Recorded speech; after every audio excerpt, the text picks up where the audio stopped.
Bonjour, Pierre Vautard pour la chaîne Capriver. Donc aujourd'hui on va faire une pêche en canal. Donc canal latéral à la Garonne, à Castet-en-Dorte. On va faire deux coups. Donc un coup à la canne à 11,50 m et un coup au feeder devant la péniche en face. Donc à environ une trentaine de mètres, une petite trentaine de mètres. Et donc pour ça je vais vous présenter les amorces que j'ai sélectionnées pour aujourd'hui et je vais vous expliquer un peu comment je les mélange et pourquoi. Donc tout d'abord, l'amorce la plus classique et certainement une des plus utilisées. Donc l'amorce étang, c'est une amorce qui est moyennement collante, à granulométrie assez fine. Elle est assez claire, donc ça c'est une amorce voilà, qui peut servir de base à énormément de mélanges. Après j'ai sélectionné l'amorce gardon, qui est légèrement plus sombre, de granulométrie équivalente à l'étang et un petit peu moins collante. Voilà, avec qui travaille beaucoup, avec de la coriandre, du chènevis et pas mal de produits dispersés à l'intérieur. Après, j'ai choisi la brème. Donc l'amorce brème qui est une amorce plus claire, de granulométrie légèrement plus forte et plus collante. Voilà, donc celle-ci, je vais en mettre un tout petit peu pour essayer de sélectionner les plus jolis poissons sur le fond. Donc ça, c'est les trois farines les trois amorces que je vais utiliser pour le mélange en fait pour la canne. Ensuite, pour le feeder, je vais faire quelque chose de totalement différent. Pour le feeder, je vais partir sur une amorce Yellow Cream, donc qui est une amorce qui colle pas énormément, par contre qui est jaune, avec une granulométrie assez forte, qui contient beaucoup de chapelure, beaucoup de pain. Voilà, une amorce qui va vraiment tacher le fond, hein, le fond du canal est noir, donc là on va partir sur une tâche pour essayer de se toucher des beaux poissons. Je vais y rajouter un tout petit peu d'amorce étang à l'intérieur, pour la recoller un petit peu, et puis pour affiner au niveau de la granulométrie. Et puis voilà. L'amorce pour la canne, elle par contre je vais la teinter en noir. Je vais la teinter en noir et je vais rajouter de la terre. Et au feeder, je vais la laisser jaune et je ne vais pas rajouter de terre. Voilà. Donc là on va passer au mélange et au mouillage. Voilà, donc pour la canne, je vais partir sur amorce étang. Je vais mettre le 3/4 d'une poche. Je vais garder un tout petit peu, vraiment, on va dire 250 g pour rajouter dans l'amorce pour le feeder. Donc voilà, donc la brème, un quart de poche à la canne, c'est juste pour rajouter un petit peu de l'aspect nourrissant, on va dire, de la farine. Et ensuite, le gardon, je vais en mettre une demi-poche. Voilà, ça va travailler.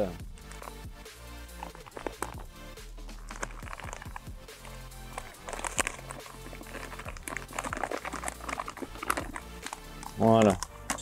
Feeder, je rajoute donc, je vais mettre une demi-poche de Yellow Cream.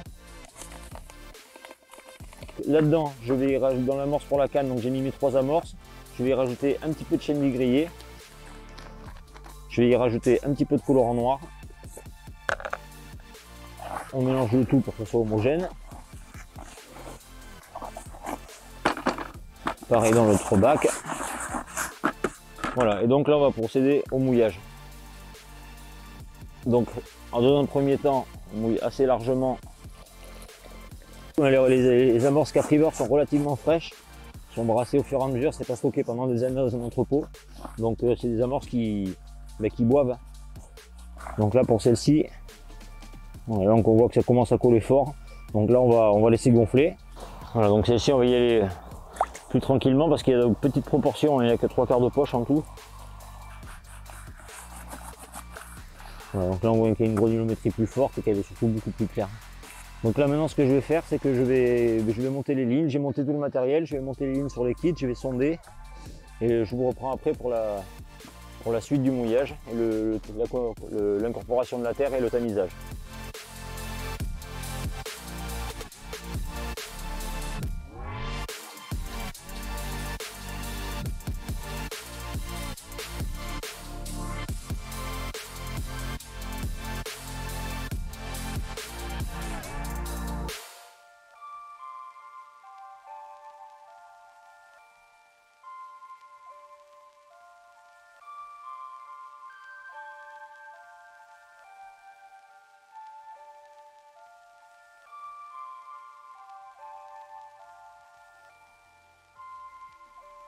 Voilà, donc là on va vérifier l'amorce, les lignes sont montées. Donc l'amorce feeder, je vois qu'elle est déjà encore suffisamment collante. Donc celle-ci je ne vais pas la toucher. Celle-ci je vais la laisser telle quelle, je vais juste la tamiser.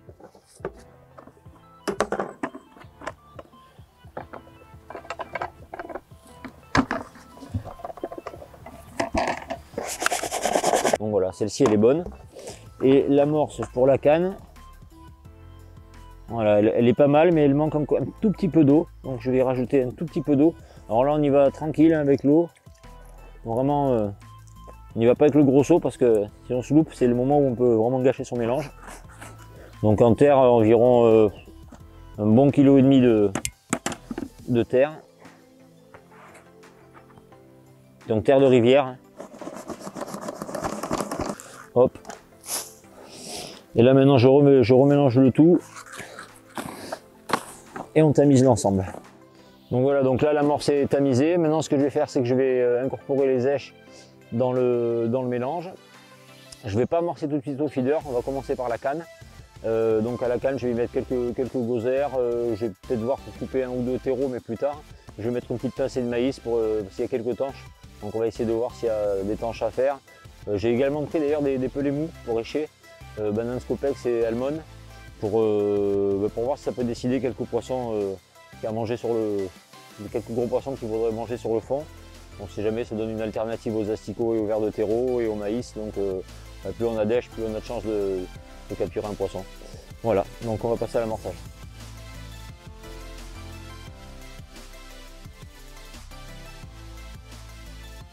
Voilà, donc là l'amorçage est terminé.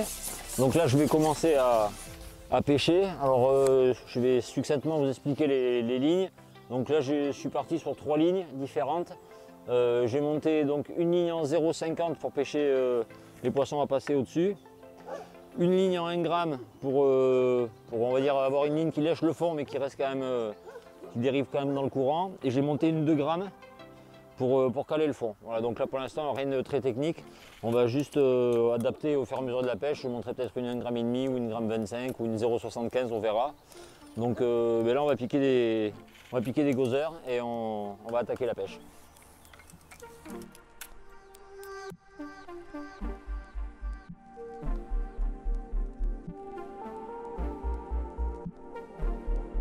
Donc là on vient de commencer à pêcher, ça fait un petit quart d'heure qu'on pêche.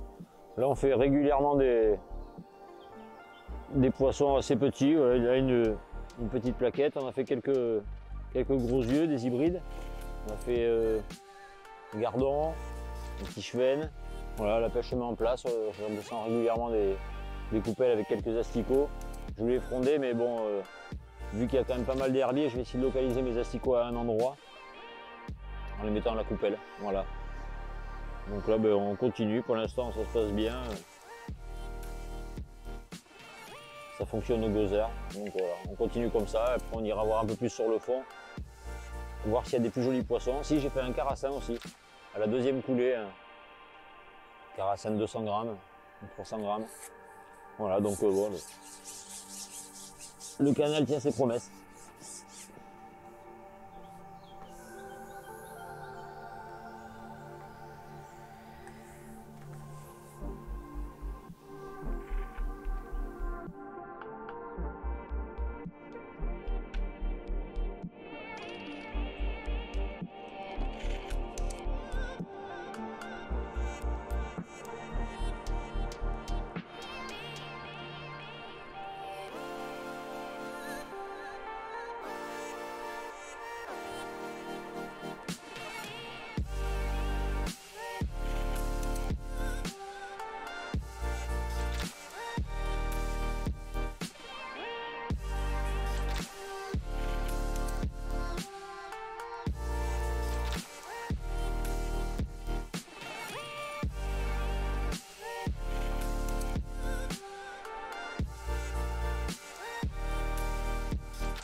Bon, mais là on est à peu près à mi-pêche, donc là je fais régulièrement des petits poissons, des petits gardons, des petites plaquettes à l'asticot.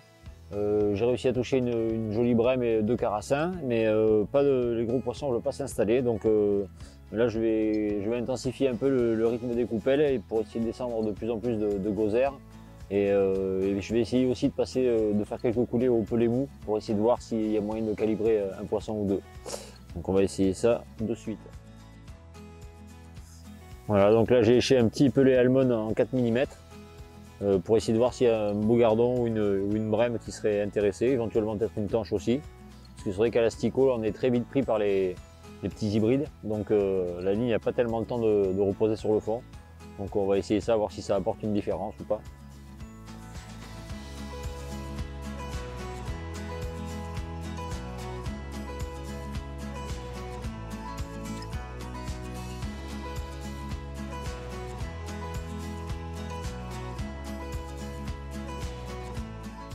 Bon, voilà, donc là on a terminé de ranger le matériel, la partie de pêche est finie. Donc au bilan, on aura fait quand même une belle bourriche de poissons tout venant. Donc il y a des gardons, de petits gardons, quelques jolis, des plaquettes, des hybrides, une grosse brème, des carassins. La ligne la plus payante, ça aura été la ligne à 1 gramme, qui aura été la plus régulière, qui aura permis de prendre les poissons le mieux sur le fond. La petite ligne à 0,50 a fait quelques poissons au départ et après c'était un petit peu trop léger. La 2 grammes a fait des poissons quand les écluses étaient ouvertes, qu'il y avait des bassinets, là ça permettait de tenir mieux sur le fond et que ça pêchait mieux. Et on aura fait du poisson, on aura pêché à peu près 4 heures, on a fait du poisson tout au long de la partie de pêche, donc l'amorce a parfaitement rempli son rôle. Elle était ni trop riche ni trop pauvre, on a fait des poissons de toute taille, on n'a quasiment pas eu de trous de la journée, c'était pas la folie au niveau du rythme, mais ça a été très régulier. Donc ça a permis quand même de faire un bon nombre de poissons, sachant que voilà, j'avais mis quand même un tas d'une dizaine de boules au démarrage, avec une amorce où j'avais rajouté la brème et tout ça à l'intérieur. Ça aurait pu paraître riche, mais au final ça a été très bien. C'était très équilibré et les poissons sont restés fixés ou sur les boules ou dans le mètre qui suivait les boules. Et voilà, ils n'ont pas bougé de là, donc le mélange était parfait pour aujourd'hui. Donc voilà, je vais sortir la bourriche de l'eau et puis je vais vous montrer un petit peu la pêche d'aujourd'hui. Et puis après, voilà, on remettra tout ça à l'eau et puis on s'en ira gentiment. Donc voilà la bourriche d'aujourd'hui. Donc on a une jolie brème. On a des carassins, des petits carassins. Des plaquettes un peu plus, celles-ci sont passées en groupe. On les a faites d'affilée. Il y a une petite plaquette un peu plus calibrée, mais bon, voilà. Qu'est-ce qu'on a d'autre? On a un ou deux beaux gardons, je ne sais pas où c'est qu'ils sont, par là, ils se promènent. Et bon, il y a des petits gardons. On a un petit cheven aussi. Voilà. Des jolis gardons. Voilà, quoi, ça, au final, ça fait quand même une belle boule de poisson. Donc voilà, on a pêché à passer sans tenir trop les lignes sur le fond. Et même la grosse brème, on l'a faite sur une ligne relativement légère qui traînait pas énormément. Donc voilà, une belle partie de pêche qui fait plaisir. On a passé un bon moment avec un beau temps. C'était vraiment une super journée. Voilà, donc je vous dis au revoir et à une prochaine fois.